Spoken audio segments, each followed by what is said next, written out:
cette société belge aussi, l'enjeu économique est de taille.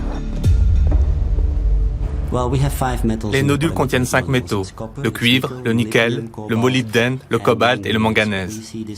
Mais c'est surtout le nickel qui nous intéresse. Il est le plus important. Ce trencher peut travailler à des profondeurs d'environ 2000 mètres. Il a été conçu spécialement pour résister à la forte pression de l'eau. Tous les systèmes électroniques sensibles sont protégés par d'épaisses plaques de métal. L'engin pèse déjà 55 tonnes et le collecteur de nodules devrait être encore plus imposant. On imagine aisément les dégâts qu'un tel monstre pourrait causer au plancher océanique. La question de l'impact environnemental est cruciale et notre entreprise fait son maximum pour le réduire. Il faut néanmoins garder à l'esprit que nous avons besoin de ces métaux, qu'il faut bien les extraire quelque part et que l'exploitation des mines terrestres a aussi un impact. Nous voulons faire en sorte que l'exploitation sous-marine soit le moins destructrice possible. L'engin, qui serait 3 fois plus grand, serait équipé d'un tuyau flexible au lieu d'un bras articulé et de chenilles encore plus résistantes. Il devrait ainsi pouvoir opérer à des profondeurs 2 fois plus grandes.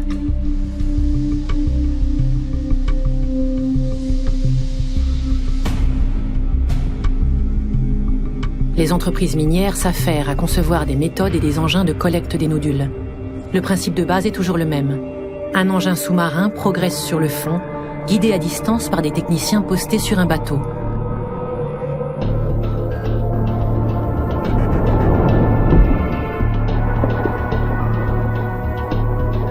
Le collecteur pompe les nodules en draguant une couche de 15 cm du sol marin tout en remuant beaucoup de sédiments.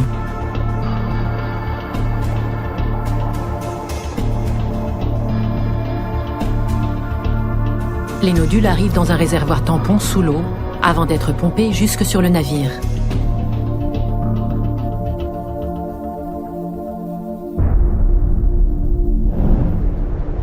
Lorsque les sédiments du fond marin, qui sont normalement très peu dérangés, se retrouvent en suspension dans l'eau, ils mettent longtemps à se redéposer au fond.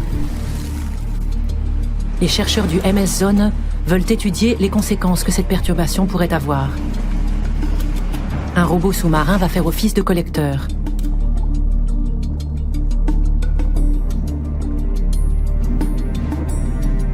Le robot téléguidé va se déposer brutalement sur le fond marin, de manière à soulever un nuage de sédiments, comme le ferait un engin minier.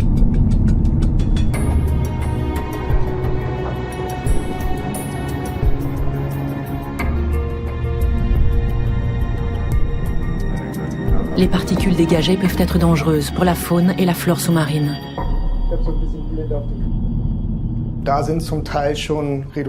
Les sédiments contiennent notamment des métaux réduits qui vont détruire l'oxygène présent dans le bas de la colonne d'eau, près du fond marin. Cela va aussi libérer des particules de métal. Dans les nodules et les sédiments qui les entourent, il y a des métaux comme le cuivre, le nickel, le cobalt et des terres rares qui sont toxiques. Les chercheurs veulent savoir précisément comment les animaux réagiraient à cette perturbation. Le robot sous-marin en capture quelques spécimens, puis les expose à des métaux dissous dans l'eau, à une concentration similaire à ce qui serait libéré en cas d'exploitation.